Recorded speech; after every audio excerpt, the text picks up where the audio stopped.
A intenção desse vídeo é te fazer ganhar tempo. Sim, ganhar tempo porque, como eu disse, não vale a pena ler esse livro aqui. Por quê? Já no início do livro, no início ali, vamos colocar aqui nas primeiras 50 páginas, ele te dá uma dica de que ele mesmo pratica quando ele começa um livro, e o livro não tem muito sentido para ele, ele simplesmente pula esse livro.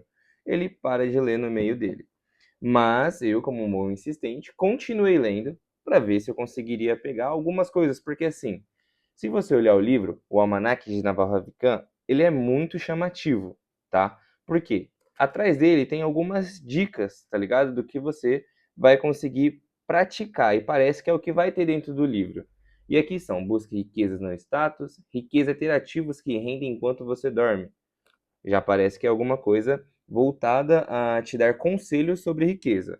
Você não vai ficar rico alugando seu tempo como assalariado. É preciso ter parte de um negócio. Ou seja, vai te mostrar. Presta atenção, parece que vai te mostrar como ter um negócio. Depois, arme-se de conhecimento específico. Conhecimento específico é aquele para o qual não é possível ser treinado. Se a sociedade pode treinar você, vai fazer o mesmo com outra pessoa e substituí-lo. O conhecimento específico é alcançado na busca por seus interesses e paixões genuínos, e não o que está na moda. Desenvolver conhecimento específico vai parecer uma diversão para você, mas passa a impressão de trabalho para os outros. Torne-se o melhor do mundo naquilo que faz. Continue redefinindo o que faz até que isso se torne verdade. E aí, se você lê essa parte de trás aqui, você fala, pô, eu vou ter conhecimentos específicos sobre riqueza e sobre como, enfim, me tornar uma pessoa mais rica, né? Querendo ou não. Mas não é isso que o livro aborda. Se você prestar bem atenção, aqui ele fala o seguinte: um guia para a riqueza e a felicidade. Cara, 20% ou menos do livro é falando sobre riqueza. Todos esses quatro tópicos aqui ele fala nas 15 primeiras páginas, 20. Depois é só felicidade. Por quê? Ele traz conceitos budistas sobre esforço, sobre o caminho, sobre o seu propósito, enfim, nada relacionado ou sobre riqueza, sobre empresas, sobre o que mais que ele fala. Enfim, é muito mais sobre como ele começou e conceitos que ele teve, conceitos budistas, né, que ele teve para que ele pudesse atingir a riqueza dele. E um deles foi simplesmente não se importar e sempre querer ajudar as pessoas, e mais do que isso, controlar a própria mente, não viver, ele chama aqui de o cérebro de macaco. Tipo assim, não deixar o cérebro de macaco te dominar. E você sempre agir de acordo com o seu interior e você conseguir renomear ou ressignificar os seus pensamentos. Muitos dos seus pensamentos foram o que a sociedade te treinou, e aí você tem que treinar novamente, fazer questões. É por isso que eu falo do budismo, porque ele mesmo cita que, assim, quando você começa a questionar a você mesmo, você começa a ter novas opiniões. E aí, no final do livro, ele vai falar ali basicamente tudo, né? Ele vai resumir tudo que está no livro. E aí, para você ver, as regras de naval. Esteja no presente acima de tudo. Sempre voltado para o presente, não pensando. Vamos supor, se alguma situação aconteceu, você não vai ficar se baseando no que aconteceu no passado ou o que pode acontecer no futuro. Não, você vai pensar no agora, sempre pensando no presente. Desejar é sofrer. Ele dá uma frase muito boa que é: quando você deseja, você está fazendo um pacto com você mesmo que você vai, por um tempo, sofrer por não ter aquilo. Então, esse é o desejo. Beleza, guardar raiva é como segurar um carvão em brasa enquanto espera para jogá-lo em alguém. Mais uma vez, uma frase de Buda. Se você não consegue se imaginar trabalhando com alguém pelo resto da vida, não trabalhe um dia sequer com essa pessoa. Voltado à convivência. Ler ou aprender é uma meta-habilidade suprema e pode servir de moeda de troca em qualquer outra coisa.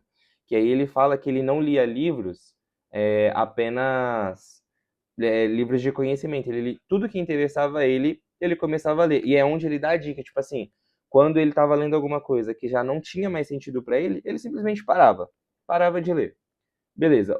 Outra coisa, todos os benefícios reais na vida são oriundos de juros compostos, que é aí, da parte dos 5% que eu disse, ele vai falar ali que os juros compostos é a melhor coisa da vida, é por isso que é bom você saber matemática.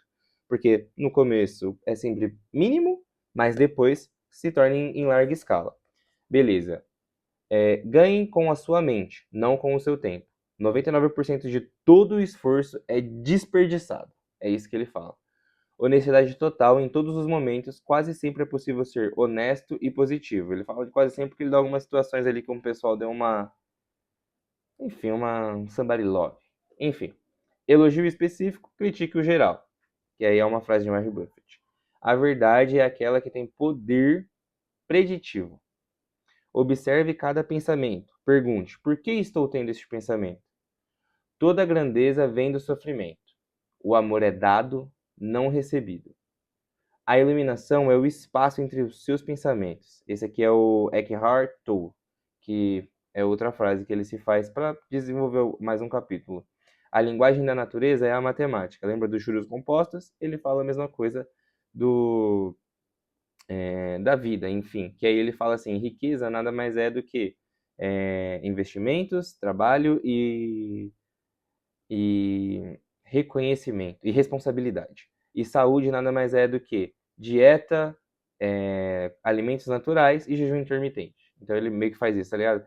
Então, tipo assim, o que que é saúde? É você ter uma boa dieta, dormir bem, mais alimentos naturais. Então você vai ter uma saúde. Riqueza, você vai ter, além dos seus ganhos, você tem responsabilidades, você tem conhecimento e você tem reconhecimento. Tudo isso vai trazer riqueza. Assim, lê a última frase aqui, que cada momento deve ser completo por si só.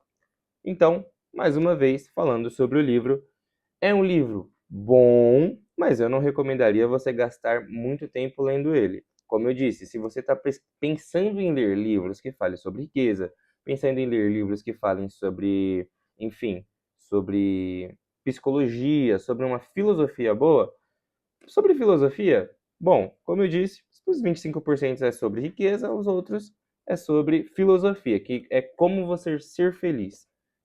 É isso. Então, essa aqui a minha resenha sobre esse livro e é o que eu te digo. Na minha opinião, singela opinião, eu não recomendaria esse livro para pessoas que estão agora começando a ler sobre riqueza, sobre prosperidade. É isso.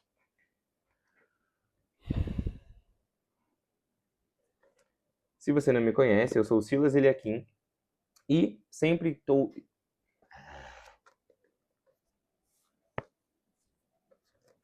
Se você não me conhece, eu sou o Silas Eliakim e sempre leio alguns livros e trago aqui pontos sobre eles, como, na minha visão, como isso pode ajudar, como não pode ajudar, e também esses pontos específicos eu sempre procuro ler livros para que eu possa, além de ter uma boa conversa, além de treinar o meu cérebro, ter sempre pontos a mais para pensar. Que, se você parar para pensar, é sempre bom, porque conhecimento é a chave de tudo.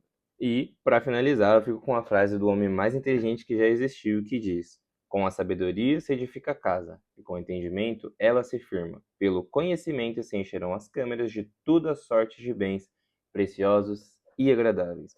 Ou seja, busque a sabedoria e ela vai te trazer grandes recompensas. E é isso que eu faço quando eu leio livros que são bem falados por outras pessoas, mas nem sempre concordo com os livros que são falados.